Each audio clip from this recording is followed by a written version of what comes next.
है कि सरकार की तरफ से बयान है कि हम 7,500 और महंगाई भत्ते पे विचार कर रहे हैं। 5,000 की बात पीछे छूट गई है। ये बहुत बड़ी अचीवमेंट आपके संगठन की, आपका आशीर्वाद। नमस्कार दोस्तों एक और नए वीडियो में बहुत बहुत स्वागत है। दोस्तों EPS 95 मिनिमम पेंशन वृद्धि को लेकर के NSE के द्वारा एक जूम मीटिंग की गई और आगे की रणनीति तैयार की गई। दोस्तों, श्रम मंत्री मनसुख मांडविया जी के साथ हुई बैठक और वित्त मंत्री निर्मला सीतारमण जी के साथ NSE टीम के राष्ट्रीय नेताओं की हुई बैठक। इस बैठक में मिले हुए आश्वासन से पूरे देश के पेंशनर मिनिमम पेंशन 7,500 रुपये बढ़ने की आस जगी हुई है। सभी पेंशनरों की निगाह है आने वाले बजट पर। 2025 के बजट की घोषणा 1 फरवरी 2025 को वित्त मंत्री निर्मला सीतारमण जी के द्वारा की जाएगी। पिछले 8 सालों से आश्वासन पाए पेंशनर अब की बार बहुत ही जागरूक है, क्योंकि कई बार सरकार ने श्रम मंत्री ने झूठे आश्वासन दे चुके हैं। इसलिए इस बार पूरे देश के पेंशनर NSE राष्ट्रीय संघर्ष समिति के नेता जागरूक हैं, क्योंकि कई बार पेंशनरों को धोखा दिया गया है। इसलिए इस बार खुश होकर बैठे नहीं हैं। सरकार के आश्वासन के बावजूद भी देश भर में NSE टीम की तरह से बड़ी बड़ी सभाएं की जा रही और NSE की सभी राष्ट्रीय नेताओं के साथ मकर संक्रांति वाले दिन जूम मीटिंग कर आगे की रणनीति तैयार की जा रही है। दोस्तों, क्या कुछ रणनीति बनाई गई, जानने के लिए देखें यह वीडियो। अगर आप इस चैनल पर नए हैं तो चैनल को सब्सक्राइब कर लेंगे और वीडियो को लाइक कर देंगे। दोस्तों, पिछले कुछ दिन पहले दिल्ली में पेंशन बढ़ोतरी पर जो बातचीत हुई उसकी चर्चा पूरे देश में हो रही है, लेकिन NSE टीम चैन से बैठी नहीं है। वे पेंशनरों के बीच पहुंचकर ताज़ा अपडेट की जानकारी तो दे ही रहे हैं, लेकिन सरकार किसी भी तरह से विपरीत होती है तो उसकी तैयारी भी बनाई जा रही है, जिससे कि तुरंत ही निपटारा किया जा सके। महाराष्ट्र में अभी हाल ही में एक विशाल सभा का आयोजन किया गया था। इस सभा में हज़ारों से ज़्यादा EPS 95 पेंशनर पहुंचे हुए थे। इस कड़ी में अलग अलग जगहों पर सभाएं की जाएंगी। उसकी रिपोर्ट इस जूम मीटिंग में कमांडर अशोक रावत जी के द्वारा दी जाएगी। दोस्तों, जो भी सभाएं की जाएंगी उसकी रिपोर्ट भारत सरकार के पास ज़रूर भेजी जाएगी। सोशल मीडिया में जो वीडियो प्रसारित की जाती है उससे सरकार पर दबाव पड़ता है। वित्त मंत्री जी से हुई मुलाकात की बातचीत की रिपोर्ट प्रिंट मीडिया और सोशल मीडिया ने पूरे देश में प्रसारित किया है। दोस्तों, NDTV की YouTube चैनल पर भी इसे प्रकाशित किया गया है और अन्य 100 से ज़्यादा YouTube चैनल वालों ने अपने अपने तरीके से इसे प्रकाशित किया है। दोस्तों, जो BMS संगठन ने 5,000 रुपये की मांग की थी उसे दबा दिया गया है और 7,500 रुपये मिनिमम पेंशन की मांग उठाई जा रही है। NSE राष्ट्रीय संघर्ष समिति के द्वारा 14 जनवरी 2025 को एक जूम मीटिंग आयोजित की गई। इस जूम मीटिंग में पूरे देश के राष्ट्रीय नेता एवं अन्य पदाधिकारी शामिल हुए। इस मीटिंग में दिल्ली में हुए दौरे के बारे में विस्तार पूर्वक चर्चा की गई और आगे की जाने वाली सभाओं के बारे में विचार विमर्श किया गया। तो आइए जानते हैं क्या कुछ चर्चा हुई जूम मीटिंग में पेंशन वृद्धि को लेकर के। बात आप मानोगे ट्रेड यूनियन की, तो वर्किंग क्लास के बारे में आप जरूर मानना, क्योंकि वो उनके नुमाइंदे, रिटायर्ड लोगों के वो प्रतिनिधि नहीं है और उनको हमारे बारे में बोल के हमारा हक मारने का कोई अधिकार नहीं है। जिन लोगों ने अभी तक यही किया है कि दलाली की है आपके और कामगारों के बीच, जो हमें मंजूर नहीं है। हम अपनी लड़ाई लड़ रहे हैं मैडम, और हम जो आशीर्वाद हमें जो मिले हैं पहले से आदरणीय प्रधानमंत्री जी से लेकर एक नॉर्मल MP तक, वो सभी 7,500 महंगाई भत्ता के आशीर्वाद है। और इसलिए मैं आपसे प्रार्थना करते हैं हम कि हमारी बात आप मानिए, 7,500 महंगाई भत्ता पर ही विचार कीजिए। और उन्होंने पूरी बात सुनने के बाद हमने उनको एक शाल उड़ाई उन्होंने नहीं कहा, हमने बोला नहीं, आप राजा है और हमें आपको वस्त्र तो देना ही है। तो उन्होंने स्वीकार किया, बहुत विनम्रता से किया, हम लोग आए।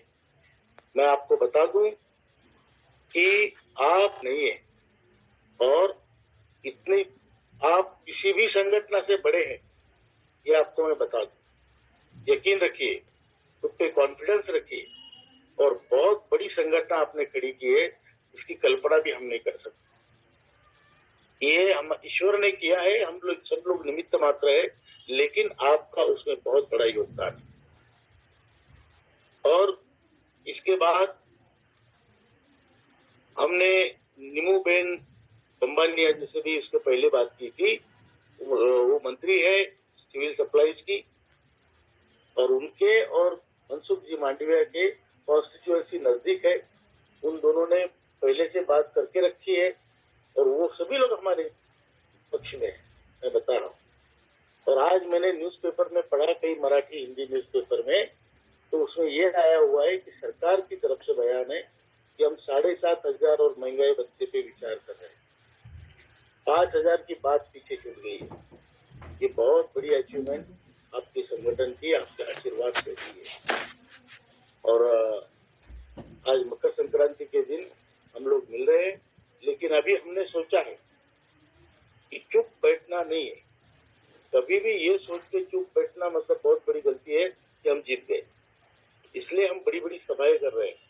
आपने शायद सभी ने देखा होगा, नांदेड़ की सभा रिकॉर्ड ब्रेक सभा, रिकॉर्ड ब्रेक, और ओपन ग्राउंड में लेनी पड़ी क्योंकि हॉल में तो लोग बैठ ही नहीं सकते थे। अब वही 22 तारीख को अभी जालना में सभा होगी, पहली बार, लेकिन बहुत बड़ी सभा होगी।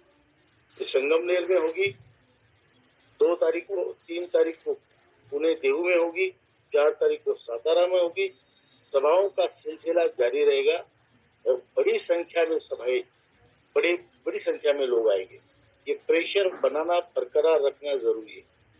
आदरणीय बहुगुणा जी, आदरणीय राजीव भटनागर, इन्होंने दिल्ली में ये एक प्रकार से बहुत ही अच्छा बढ़िया काम किया है। उन सबके प्रति भी आभार है सभी का। और जो मीटिंग अभी चल रही है, जो नांदेड़ में मीटिंग हुई या उसके पहले कर्नाटका में नरगुन साहब या हमारे मंजुनाथ जी, कुलकर्णी जी, इन सभी लोगों ने जो मीटिंग कराई है, इनामदार जी, बहुत बढ़िया, नंजेंद्र गौड़ा जी, बहुत बढ़िया मीटिंग हुई है। हर जगह जितना हॉल था वो खचाखच भर के, जो आयोजकों की अपेक्षा थी उससे ज्यादा लोग थे। और नांदेड़ में भी बहुत बड़ी हुई। अभी आशा करते हैं कि आगे की मीटिंगें जो है वो भी अच्छी होगी। और जो स्टेट हमारे थोड़े कमजोर है, वहाँ पे मैं तो ये कहूँगा कि वहाँ पर मीटिंगें करना जरूर। दोस्तों, एनएसी राष्ट्रीय संघर्ष समिति के राष्ट्रीय महासचिव बीरेन्द्र सिंह रजावत जी ने दिल्ली के दौरे के बारे में चर्चा की। उसके बाद अन्य बिंदुओं पर भी चर्चा की और एनएसी के द्वारा एक कंट्रोल रूम बनाया जाएगा, उस पर सारी रिपोर्ट दर्ज की जाएगी, उसके बारे में भी बताया है। पूरे देश में एनएसी टीम क्या कुछ कार्रवाइयाँ कर रही है, सांसदों से मुलाकात कर, डीएम से मुलाकात कर क्या कुछ चर्चा हुई, उसकी रिपोर्ट कंट्रोल रूम में दर्ज की जाएगी। तो आइए सुनते हैं बीरेन्द्र सिंह रजावत जी ने क्या कुछ कहा है।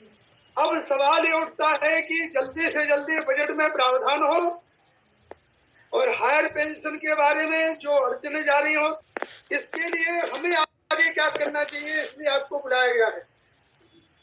इस साइकिल में अभी जो कमांडर साहब के दौरे में जिन लोगों ने हमको सहयोग किया है, विशेष सहयोग किया है, माननीय बहुगुणा साहब, हमारे आरसी पटेल जी, उनकी गुजरात की टीम, उत्तर प्रदेश की टीम, मथुरा की टीम, और विशेष करके हमारे राजीव जी, जिन्होंने मीडिया में इतना जोर शोर से हमारा मुद्दा जो है उठाया, आपको दिखाई दे रहा होगा। इन सबके प्रति हम कृतज्ञता व्यक्त करते हैं। हमारे नरगुंड साहब के प्रति कृतज्ञता व्यक्त करते हैं कि बीमार होने के बाद में वहां तक आए वो, और वहां हेमा मालिनी जी के सामने दिखाई दिया कि दक्षिण क्षेत्र भी पूरी तरह से जुड़ा हुआ है। उन्होंने अपनी भाषा में हेमा मालिनी से बात की। ये सभी चीजें पॉजिटिव है। लेकिन आपको अभी जो कमांडर साहब ने आपके साथ में संपर्क किया, संबंध जो आपके सामने बात रखी, उसका उद्देश्य यह है कि आगे हमें क्या करना है, what is to be done, what is our action plan, इसके ऊपर हमें चर्चा करनी है। आप एनएससी के सेंट्रल टीम से क्या एक्सपेक्ट करते हैं, आप स्टेट टीम से क्या एक्सपेक्ट करते हैं, आप जिला स्तर से क्या एक्सपेक्ट करते हैं, और जो आप कर सकते हैं वो कृपा करके बताएं कि आगे हमें क्या करना है। इसके बाद में तुरंत जो है इसके ऊपर आज ये डिसीजन लिया जाएगा। एक और आपको बता दें, कमांडर साहब ने बताया है कि तुरंत जो है परसों से एक जो है हमारा कंट्रोल रूम भी जो है स्थापित किया जा रहा है कि जो भी एक्टिविटीज आप करेंगे वो कंट्रोल रूम तुरंत उसको अपडेट करेगा, और ये कंट्रोल रूम हमारा हरदम शुरू रहेगा। ये हेडेड बाई हमारी सरिता नारखेड़े मैडम और हमारी जाधव बहन जी के द्वारा, जाधव मैडम के द्वारा ये जो है हेडेड किया जाएगा। वो इसकी ओर देखेंगे, पूरा ध्यान देंगे। योजना बन चुकी है, कौन से जिले ने क्या काम किया, किस एमपी को मिले, रोज अपडेशन इसका किया जाएगा। इस पर आपसे मुलाकात करेंगे, फिर बातचीत करेंगे। अब रूम जो है ये 16 तारीख से शुरू हो जाएगा, राउंड तक लोग रहेगा। इसमें आप जो हमारा अभी प्रोग्राम दिया जा रहा है आपको, इसकी अपडेशन आपको करना है, अपडेट माहिती इंफॉर्मेशन आपको इसमें देनी है, और जो भी एक्टिविटीज आपकी रहती है उसको आपको अपडेट रखना है। वहाँ एक एक्सेल शीट बनी हुई है, उस एक्सेल शीट में आपके जिले का नाम, क्या एक्टिविटी कौन सी तारीख को हुई, ये 7 दिन का विशेष प्रोग्राम कमांडर साहब की ओर से आपको दिया जा रहा है। 16 तारीख से लेकर 22 तारीख तक, 16 तारीख से 22 तारीख तक के एक्शन प्लान में हम अपनी एडी से लेके चोटी तक का पूरा जोड़ लगा दें, जिसको हम कहेंगे कि सभी प्रयासों का निष्कर्ष, कंक्लूजन ऑफ ऑल एफर्ट्स, जिसको हम कहते हैं फ्रूटफुल रिजल्ट, जिसको हम कहेंगे कि हमारा फलदायक जो है निष्कर्ष निकले। इसके लिए 7 दिन के लिए प्रोग्राम आपको बना के दिया जा रहा है कि आपको करना है, क्या क्या करना है। सबसे पहले जो आपको बताया गया है, इसकी चर्चा हुई कि हम अपने अपने डीएम के माध्यम से, जिलाधीश के माध्यम से प्रधानमंत्री जी को हमको ज्ञापन देना है। ये कार्यक्रम आपको करना है। दूसरा नंबर 2 कि आपके संबंधित एमपी या आपके संबंधित जो भी मंत्रीगण हैं उनको भी आपको ज्ञापन देना है, केवल 1-2 की संख्या में नहीं।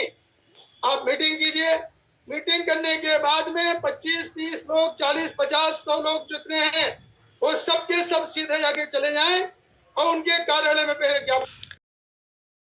इसलिए बोला है कि आपके थोड़ा प्रेशर एम्प्लॉयर पे बनाओ। तो जो लोगों को हायर पेंशन चाहिए और जिनका डाटा वहां जाना है, वो लोग हमारे संगठन के जितने भी है, हमारी संगठन के हो ना हो, सब जाकर आप एम्प्लॉयर पे दबाव डालिए। एक बड़ी संख्या में इसका कोई हायर पेंशन से मतलब हो ना हो, लेकिन हायर पेंशन का मामला संख्या में एम्प्लॉयर, जैसे भी फॉर एग्जाम्पल आरटीसी। तो दोस्तों आपने देखा, एनएससी राष्ट्रीय संघर्ष समिति लगातार प्रयास कर रही है ईपीएस 95 पेंशनधारकों की मिनिमम पेंशन जल्द से जल्द बढ़ाई जा सके। इसलिए जगह जगह सभाएं कर रही है कि सरकार पर दबाव बनाया जा सके और सरकार जल्द से जल्द ईपीएस 95 पेंशनधारकों की पेंशन में वृद्धि करे। दोस्तों यह जानकारी पसंद आई तो वीडियो को लाइक करेंगे। इस चैनल पर नए हैं, चैनल को सब्सक्राइब कर लेंगे। धन्यवाद। जय हिंद, जय भारत।